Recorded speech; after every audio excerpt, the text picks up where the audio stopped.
Siyata Dishmaya, on va voir ensemble un enseignement fondamental. C'est la Torah Vav, l'enseignement 6 du Likutei Moharan. On va voir une partie du moins. C'est un enseignement qui est assez long. On va essayer ensemble de comprendre comment est-ce que Hachem il nous dirige, comment est-ce qu'Hachem il nous oriente. Et alors, voilà, il écrit comme ça. Rabbi Nachman Zatel l'écrit Kitsarir kol adam lemet birvodo, birvod atzmo, ou l'arbot birvod amakom. Un homme, il nous donne la direction de ce qu'un homme il est censé vouloir. Un homme, qu'est-ce qu'il doit vouloir? Il doit diminuer son propre kavod, son propre honneur à lui, atzmo, ou l'arbot birvod amakom. Il doit multiplier l'honneur d'Hachem sur terre, l'honneur de Dieu. Un homme, il est venu pour ça. Et il nous dit, Kimi sheronef achar kavod, parce que celui qui poursuit les honneurs, אינו זוכה לכבוד אלוקים אלא לכבוד של מלכים שנאמר בו כבוד מלכים חקר דבר והכל חוקרים אחריו ושואלים מזה וזהו שחולקים לו כבוד כזה וחולקים עליו ושאומרים שאינו ראוי לכבוד הזה. Parce qu'il nous dit quelqu'un qui se met à courir après les honneurs, il va pas les avoir. Il nous explique pourquoi, parce que maintenant on va regarder après lui, on va dire de quel droit, pour qui il se prend, etc. Et il les aura pas les honneurs. Il est en train de nous donner la définition de comment avoir les honneurs, Bémet. Après il nous dit aval miché borach mina kavod, mais celui maintenant qui va fuir les honneurs. Sans explication, parce que là j'ai la chance d'avoir le Likutei Moharan avec l'explication du Rav Shalom Arush, qu'Hachem donne longue vie. Et il explique là-bas le Rav Arush sur celui qui fuit les honneurs, c'est-à-dire que chez le Rot Shem Kavod al Mashua, c'est qu'il il recherche aucune gloire à toutes ses actions. Il cherche pas à s'enorgueillir ou se glorifier. Je me mets birvad atzmo, il va diminuer son propre kavod, d'accord? Il nous dit le Rav Arush, le vocable chez Memaet qui diminue, d'accord? C'est que concrètement, il va, dans la réalité, diminuer son kavod. Il va pas chercher à se faire remarquer, etc. Va diuk milashon zeu shekol kavod shenotnim lo ou memaet oto. La réaction concrète, c'est qu'à chaque fois qu'on va lui donner du kavod, dans la réalité, ça va le diminuer, ça va le rapetisser. Il va se sentir plus petit encore. Parce qu'il va penser en lui-même, il va se dire, tout ce qu'on est en train de me donner, ça me correspond pas. Ils disent que moi je suis grand, moi je suis intelligent. Pas du tout. Tout appartient à Hachem. C'est Hachem qui m'a créé comme ça. J'ai rien à me glorifier ou à m'enorgueillir de quoi que ce soit. Mais Zoï, Darko Shelanar Amiti, et c'est ça le chemin, nous dit le Rav, de quelqu'un qui est humble véritablement. Chez Kechol, Shem Shaprimoto, que plus on va le louer, plus il va se sentir petit. Ou Marbe, Birvad Amakom, donc il va se sentir plus petit d'un côté, et il va multiplier le kavod d'Hachem, le kavod de Dieu. Et alors, celui qui fait ça, il méritera de recevoir ce qu'on appelle un honneur divin, kavod Elokim. Et donc, il n'y aura plus aucun homme qui va discuter sur son kavod, s'il est apte à être à son poste ou pas, s'il mérite ce qu'il a, ses distinctions ou pas. Personne ne discutera sur lui. Maintenant, donc ça c'est un premier point. On doit, sur cette terre, on est venu pour multiplier la grandeur d'Hachem, l'honneur d'Hachem. Et nous, il nous explique, Rabbi Nachman, comment tu fais pour arriver à ça? Tu dois diminuer. C'est pas maintenant, moi, mon kavod, mon honneur, il reste intact, et l'honneur de Dieu, je l'augmente. Non. Si tu vas arriver à augmenter l'honneur de Dieu, le seul chemin, c'est que toi, tu dois te diminuer. Tu dois diminuer quand les gens vont te dire, ah, c'est bien ce que t'as fait. Tu sais que c'est pas toi. C'est pas moi qui ai fait. Moi, bon, Hachem, j'ai fait de mon mieux. Mais les résultats, ils appartiennent à Dieu. Dieu, s'il a voulu. Tout ce qui arrive, c'est parce que Dieu le veut bien. Merci Hachem. Donc, dès qu'on te fait un compliment, merci Hachem, toi dans Hachem. Maintenant, il nous donne une clé. Rabbi Nachman nous dit, Ve'ifshar, l'iskot, la kavod azé, et là, l'idée de Tchouva. Il nous dit, on ne peut mériter d'avoir ce kavod-là, cette sorte d'honneur que personne ne vient discuter sur soi, ce kavod Elokim, uniquement grâce à la Tchouva. Grâce au fait que quelqu'un, il s'est repenti. Qu'il y a filou Adam, Shachem Chanoto Besechel, parce qu'il dit même quelqu'un maintenant, qu'Hachem, il a gratifié d'avoir de l'intellect, d'avoir de l'intelligence. Shumevin Bedato Shakavod Shachag Hashem, qui comprend intellectuellement que les honneurs, ils appartiennent à Dieu. Je me suis créé grand, je me suis créé beau gosse, je me suis créé intelligent, je me suis créé avec telle ou telle faculté. Hachem m'a donné, Hachem il donne, Hachem il reprend. Moi il m'a fait grand, lui il a fait petit, il a fait moyen. Hachem il décide qui, quoi, comment. J'ai pas à m'enorgueillir de quoi que ce soit, de ce que j'ai ou de ce que je peux ou de ce que je sais faire. Toutes mes qualités elles appartiennent à Hachem puisque c'est lui qui m'a créé ainsi. Et même un homme maintenant qui a compris ça et qui veut maintenant augmenter, qui veut diminuer son propre honneur et qui veut augmenter l'honneur d'Hachem, il n'arrive pas à l'accomplir. Même s'il le sait, intellectuellement, concrètement, c'est difficile d'arriver à ça. Kolot shelo asa tshuva al chatav. Écoutez bien ce qu'il dit. Tant qu'un homme, il n'a pas fait maintenant tshuva. Tshuva, alors, tshuva, je vais le définir maintenant. Tshuva, c'est la notion de se repentir. Pour savoir comment faire tshuva, on s'appuie essentiellement, il y a plein d'explications, mais en tout cas, nous, l'ordre de la tshuva qu'on fait, c'est d'après le Seder du Rambam. Rabbi Moshe ben Maimon. Le Rambam, il a expliqué de quelle manière il y a un ordre pour faire tshuva. Quelqu'un maintenant qui a fait une faute, il y a un ordre dans lequel il doit faire tshuva. Première des choses, il nous dit, le Rambam, il doit vidouille, il doit reconnaître sa faute. Le début de la tshuva, tout le commencement de la tshuva, c'est que la personne elle reconnaisse son niveau. J'ai menti. Dieu préserve. J'ai triché. Je me suis pris pour un autre. C'est mal la vérité. D'être faire le vidouille. Devant qui? Devant Hachem. Devant Dieu. Devant Dieu, au passage, pour éclaircir un peu pour ceux qui ont un peu la notion des doutes, la notion de dialogue avec Dieu. Comment dialoguer avec Dieu? Nos maîtres, ils enseignent, notamment le Rav Arush, de la transmission de ses maîtres, d'après ce qu'il a reçu, il explique, quand on commence à dialoguer avec Dieu, première des choses qu'on doit faire, on doit s'attacher à tous les justes véritables de cette génération. On doit le dire. Voici que je m'attache maintenant à tous les justes véritables de cette génération. Et à tous les justes véritables des générations passées. Et pour ceux qui veulent accomplir vraiment, qui font une bonne des doutes notamment, on dit, et je m'attache en particulier à Rabbi Nachman de Breslev Zatzal, que lui, il a mis l'accent que celui qui fait 1 heure d'Hitbodedut par jour, il verrait pas l'enfer, et il arriverait à son tikkun, et il reviendrait pas en réincarnation. Celui qui tous les jours il fait 1 heure. Même s'il leur avait dit, même s'il n'arrive pas à parler, même si à filou il s'endort même, il est venu pour faire 1 heure. Pendant 1 heure, il essaye de parler avec Hachem, il essaye de parler avec Dieu, de se tourner vers lui. C'est une réparation énorme.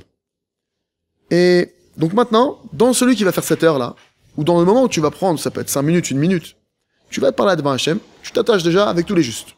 Pourquoi? Pour que il explique que de la même manière que Moshe Rabbeinu, les Béné Israël, les Juifs, ils lui ont amené tous les matériaux pour faire le Mishkan. Et c'est Moshe qui a construit le Mishkan. Il dit spirituellement ça marche pareil. Nous on amène notre prière, et c'est les tzadikim, notamment le tzadikador, qui vont eux positionner notre prière, parce que moi je prie, mais je sais pas comment vraiment prier devant Dieu de manière ordonnée parfaitement. Maintenant moi je prie, comme je suis attaché à eux, eux ils vont positionner la prière comme il faut, pour qu'elle passe devant Dieu. Donc ça c'est le premier. Donc déjà je m'attache aux tzadikim, ok. Une fois que je me suis attaché aux justes de cette génération, les justes véritables de ma génération, et de toutes les générations passées, maintenant on passe au vidouille. La tshuva, cheshbon nefesh. Le fait d'analyser son âme. Tu vas maintenant faire le vidouille. Premièrement, tu dois reconnaître ta faute. Tu reconnais ta faute. Une fois que tu as reconnu ta faute, c'est-à-dire c'est quoi? C'est dire la vérité. Et j'ai pensé comme ça, et j'ai voulu mentir, et j'ai fait un stratagème pour ça, et j'ai fait comme ça, et j'ai caché le papier, j'ai fait ça. Tu dis les détails. On va voir pourquoi c'est important de le faire dans un instant par rapport à ce qu'on disait sur cet enseignement. Donc tu reconnais ta faute, vidouille, tu regrettes, tu demandes pardon à Hachem. Je regrette mon Dieu d'avoir fait ça, je regrette d'être passé par là. Et quand on fait tchouva, il faut chercher à faire tchouva à la racine. Pourquoi t'as menti? Parce que je croyais que si je mentais pas, je m'en sortirais pas. Ah donc tu penses que c'est toi maintenant qui gères ton monde? Tu penses que sans ton mensonge, le monde il aurait pas fonctionné? Donc tu crois que c'est toi le patron sur cette terre? Pardonne-moi mon Dieu que j'ai cru que c'était moi Dieu sur terre. Je me suis pris à ta place. J'ai voulu, je sais pas, je me suis pris pour... j'ai cru que c'était moi qui dirigeais ce monde. J'ai pas vu que c'était toi qui orientais et dirigeais chacun. Hachem, il contrôle les pensées des gens. Hachem, il contrôle les sentiments des gens. Hachem, il contrôle la terre entière. Chaque chose qui existe sur cette terre est contrôlée d'un contrôle absolu de Dieu, du Dieu Tout-Puissant, de Dieu unique et Tout-Puissant. Sans le moindre, il n'y a pas une virgule qui sort de ça. Chaque chose qui existe, c'est Dieu qui le contrôle. Moi qui vous parle maintenant, c'est Dieu qui me contrôle. C'est sûr que j'ai un libre arbitre. Maintenant, moi, par rapport à vous, j'ai aucun libre arbitre. Vous qui m'écoutez maintenant, moi, tout de suite, je sais pas les mots qui sortent de ma bouche. Je contrôle pas. Des fois, je bégaye, des fois, je parle bien. Et chacun, en réalité, c'est-à-dire que moi, j'ai un libre arbitre pour moi. Moi, dans ma vie, moi, je sais que j'ai un libre arbitre. Je dois faire attention, je fais de mon mieux. Mais je sais que les autres, en face de moi, ils ont pas de libre arbitre par rapport à moi. Dieu les aiguille, les contrôle comme des marionnettes. En tout cas, donc, quand tu fais tchouva à la racine. J'ai menti. Et pourquoi j'ai menti? Parce que j'ai manqué de foi en Dieu. Mon Dieu, pardonne-moi d'avoir manqué de foi en toi. Aide-moi à renforcer ma foi en toi. Aide-moi à utiliser le jardin de la foi, comme il faut étudier chaque passage et prier sur chaque passage pour l'intégrer, pour le vivre. Donc tu fais le vidouille, tu reconnais ta faute. Une fois que tu as fait le vidouille, là maintenant que tu as demandé pardon, que tu regrettes ta faute, tu regrettes d'avoir fait ça, on passe à la partie essentielle. Donc, 1, reconnaître sa faute. 2, demander pardon, regretter. D'accord? Et regretter la racine du problème. 3, ça c'est la partie essentielle de la tchouva. C'est quoi? C'est s'engager à plus recommencer. S'engager à plus recommencer. Dire voilà Hachem, je recommencerai plus, pardonne-moi d'avoir fait ça, je recommencerai plus, je refais plus cette erreur. Donc si maintenant, quelqu'un, il a fait quelque chose, ça arrivait ponctuellement. D'habitude, il fait pas ça, mais là, Dieu préserve, il a trébuché. Évidemment qu'on parle de quelqu'un qui veut pas tomber. D'accord? Il a trébuché. Il est tombé. Alors, ok, et il sait qu'il va pas recommencer. D'habitude, il fait pas ce truc-là. Ok, alors, très bien. Il s'engage devant Dieu, recommence plus. Très bien. Mais il y a des choses sur lesquelles on sait qu'on va recommencer. Quelqu'un, il n'arrive pas à se lever le matin, il s'est levé en retard, il a loupé la prière, il a loupé tous ses devoirs. Les devoirs, les obligations qu'il a devant Dieu. Il va demander pardon, mais il sait que demain matin, le problème, il est encore là. Ou la personne, elle est menteuse. Il ment, il peut pas s'empêcher. Il n'arrive pas à dire la vérité. Qu'est-ce qu'il doit faire? Alors là, maintenant, le Rav, il explique comme ça, Rav Arouche, il explique. Donc, c'est quoi ton engagement? Tu vas pas dire, je vais plus recommencer, tu sais que tu vas recommencer. Tu vas dire à Dieu, le seul moyen pour toi de t'en sortir maintenant, c'est que Dieu, il t'aide. Voilà, mon Dieu, si tu m'aides pas, je suis un menteur. Il n'y a rien à faire, c'est ma nature maintenant. S'il te plaît, maître du monde, viens-moi en aide, aide-moi à changer, aide-moi à dire la vérité. Ce qui veut dire que maintenant, c'est quoi son engagement à plus recommencer? Il peut pas s'engager à plus recommencer, parce qu'il sait qu'il va recommencer. Il peut s'engager à prier. Mon Dieu, voilà, j'aimerais prier tous les jours sur le mensonge, 5 minutes, 10 minutes, un quart d'heure. Le Rav dit, quand tu prends un sujet une demi-heure par jour, très rapidement, tu as des résultats, et c'est sûr que tu arriveras à l'entériner ce problème, à le changer. Mon Dieu, aide-moi à prier sur ça. Et tu demandes à Hachem qui t'aide à prier. Parce qu'il faut prier pour prier. Aide-moi à prier sur ce sujet. Aide-moi à étudier le sujet en profondeur. Aide-moi à comprendre toutes les ramifications du problème. Aide-moi à prendre conscience du problème en long, en large. Aide-moi à prier dessus de manière parfaite. Pour que je puisse vraiment faire tchouva et pour pouvoir bénéficier de ton aide à toi, que tu m'enlèves ce problème. D'accord? Donc, au vidouille, on reconnaît ses fautes. On demande pardon, on regrette. On s'engage à plus recommencer. Et maintenant, s'engager à plus recommencer, ça dépend. Si maintenant tu peux ne pas recommencer, effectivement, tu t'engages à plus recommencer, ça suffit. Si maintenant, ça suffit pas, ok. Alors maintenant, c'est que tu vas devoir rentrer dans un travail, dans une avoda, d'accord, de prier. Tu vas devoir prier sur ça. Demander de l'aide à Hachem pour ça. Maintenant, donc c'est ça la notion de tchouva. Là, je vous l'ai fait vraiment de manière, je vous donne les klalim. Maintenant, le Rav, il donne dans le jardin de la foi, ce qu'on appelle tikkun hamishpat. Comment tu dois faire un jugement de la bonne manière qui soit. Parce que je peux pas vous donner le jugement tel que, je peux pas vous le laisser comme ça. Vous avez besoin d'avoir toutes les règles. Il y a 5 règles fondamentales que le Rav il a établies, Baruch Hashem, qu'Hachem il a donné, pour pouvoir bien se juger. Comment est-ce qu'on doit bien se juger? Petit 1, ce qu'il faut savoir, avant de commencer à rentrer dans sa propre analyse de soi, première des choses, Hachem il m'aime, et Hachem il veut que je sois heureux, il veut pas que je sois triste.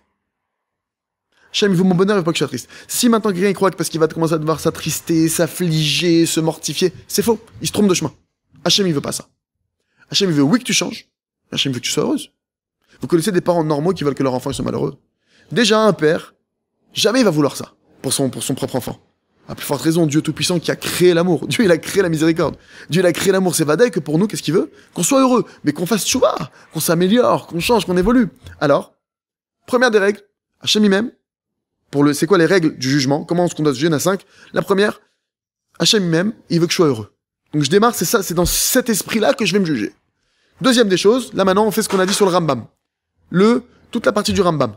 Deuxième point, maintenant, tu vas énumérer ta faute, regretter, demander pardon, t'engager à plus recommencer. Maintenant, troisième point, dans les cas où il y a quelque chose que tu vois que tu n'arrives pas à t'en sortir, comme on a dit.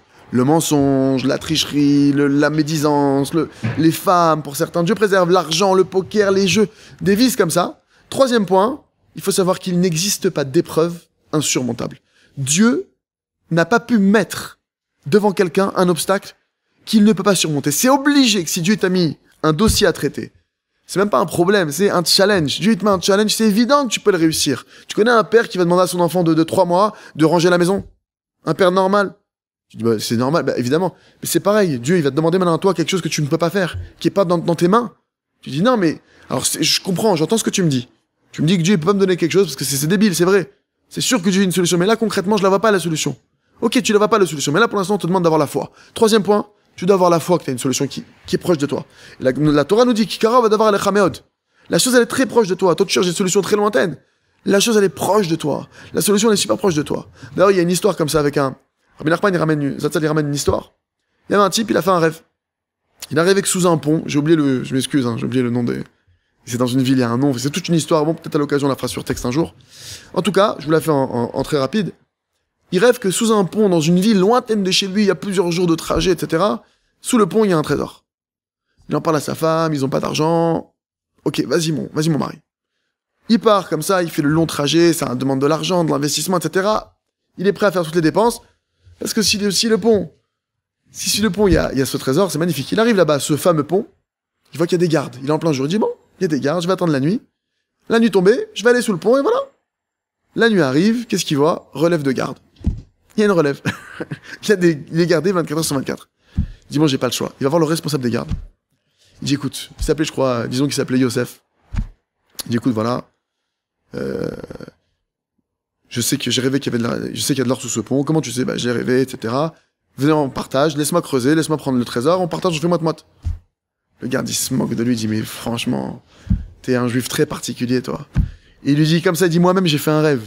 Que chez un certain Yosef, qui habite dans une certaine ville, c'était sa ville à lui, c'est son prénom, sa ville, que dans sa cour, il y avait un trésor. Tu crois vraiment que je vais me déplacer? Maintenant, lui, il entend ça. Il entend que, il sait pas comment il s'appelle, il sait pas où il habite, il lui sort son nom, sa ville, et que dans sa cour, il dit, oulala, c'est chez moi qu'il y a le trésor.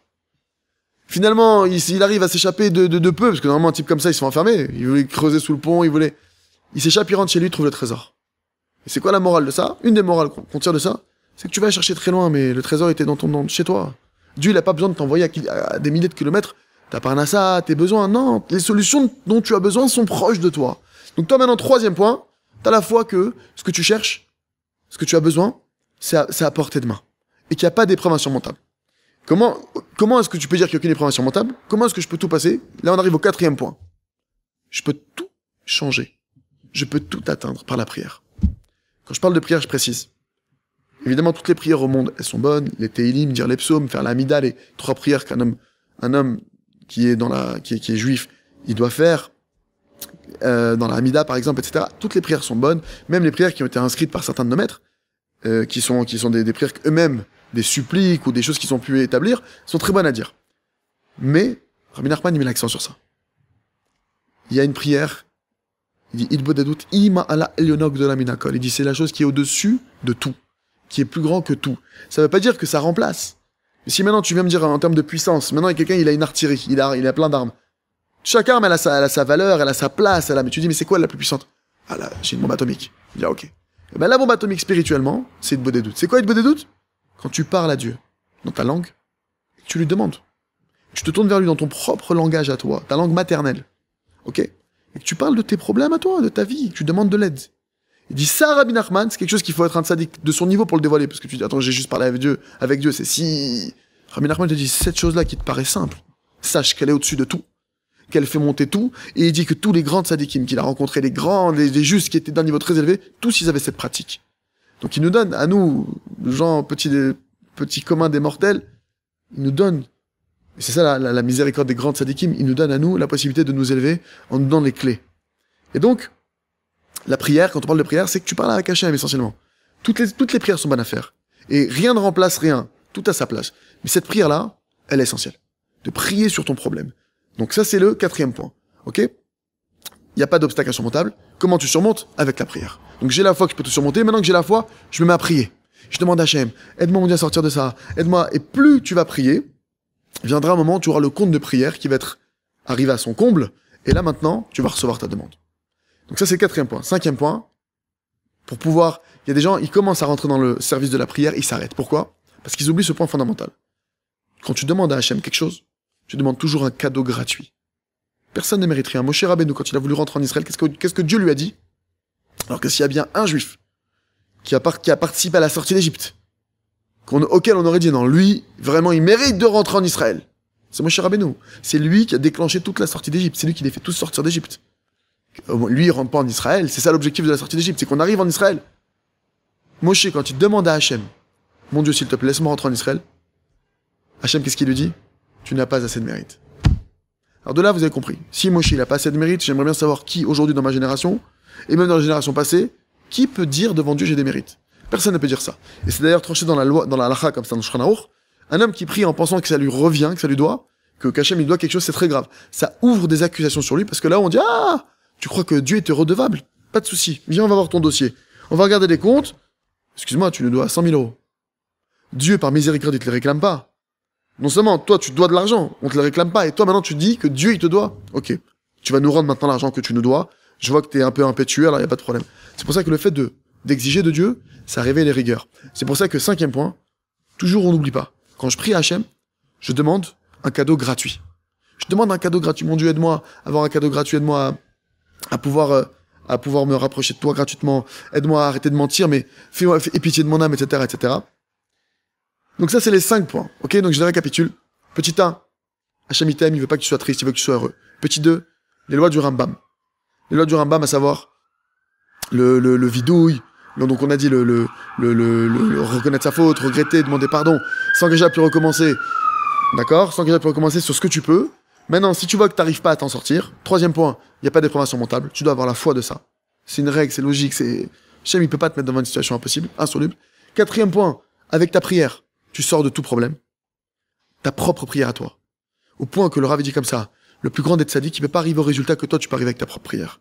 Ta propre prière à toi, il n'y a pas comme ta propre prière à toi. Donc 4e point, tu dois prier. 5e point, t'oublie pas que tu demandes toujours un cadeau gratuit. Donc maintenant, pour conclure, on arrive maintenant sur l'enseignement qui dit Rabbi Nachman. Il dit, veillez Charles Scott le kavod azel l'idée de tchouva. On peut pas arriver maintenant à ce kavod là, à savoir diminuer son kavod, grandir le nom d'Hachem et mériter ce kavod divin. Comment? Que par la tchouva. Il dit, c'est quoi la tchouva? Il nous dit Rabbi Nachman, veikar tchouva kshishma bizuno idam vishtok. L'essentiel de la tchouva. L'essentiel du repentir, c'est quoi? C'est quand un homme, il va écouter maintenant les hontes qu'on lui fait et qui va se taire. Là maintenant, on apprend c'est quoi? Le sens de l'humiliation. Dieu maintenant, pour nous faire pardonner de nos fautes, il nous envoie des humiliations. Quand un homme il a fauté, il a rentré en lui du sang qui est impur. Maintenant, ce sang, faut qu'il ressorte. Comment est-ce qu'il ressort? Dieu il envoie l'humiliation. Parce que quand t'es humilié, ton sang il bouillonne. Quand il est bouilli le sang, hop, t'es épuré. D'accord? Maintenant, il y a 3 types de honte. Premier type de honte, un homme il va écouter un cours de Torah. Il écoute un cours de Torah. Il voit qu'il est très très loin du cours de Torah. Il a honte. Ça lui fait un petit purée, je suis très loin de ça. Moi, je suis à l'opposé de ça, de ce qu'on demande de moi. Et ça lui fait honte. Alors, qu'est-ce qui se passe? Il doit continuer son cours. D'accord? Il doit pas baisser les bras. Il doit pas lâcher l'affaire. Il dit, c'est pas grave. Je continue, même si je suis très loin. Et il essaie de prendre ce qu'il arrive à prendre. Si j'arrive à ça, je peux le tenir. Allez, ça, je le prends. Il rajoute petit à petit un caillou, un chouïa. Ça, c'est la première type de honte. Deuxième type de honte, c'est quoi? C'est un homme qui veut vraiment faire tchouva. Il veut vraiment faire tchouva. Il n'arrive pas à faire tchouva. Il n'arrive pas. Il veut arrêter de mentir et il s'empêche, il n'arrive pas. Il a honte, il dit purée, j'arrive pas à m'empêcher. Il est honteux de lui-même. En lui-même. D'accord? Et là, le Rav, il dit comme ça, il dit qu'est-ce qu'il doit faire? À chaque fois, c'est quoi sa réparation? Il doit rester Bessimcha. Il doit rester dans la joie, et plus que ça. Il doit dire merci. Merci Hachem, tu me laisses pas te servir. Merci Hachem que tu me laisses pas dire la vérité. Merci Hachem que tu m'autorises pas encore. Merci Hachem que tu me fais passer par là. Maintenant, évidemment, on parle de quelqu'un qui ne veut pas fauter. Encore une fois, les gens qui veulent fauter, ils ont des millions d'endroits sur Internet pour aller, ils ont pas besoin de moi. Je parle maintenant à des gens qui veulent pas fauter. Merci Hachem. D'accord?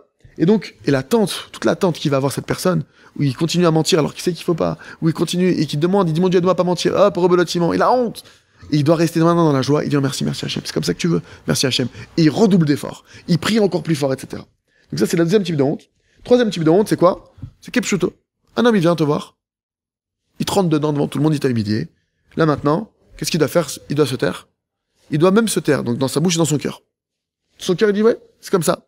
Hachem, il a voulu comme ça, c'est bon, c'est juste. Tout ce qu'Hachem fait, c'est bon. Donc ça, c'est les 3 types de honte par lesquels, maintenant, Hachem, il nous fait passer si on n'a pas déjà fait de tchouva.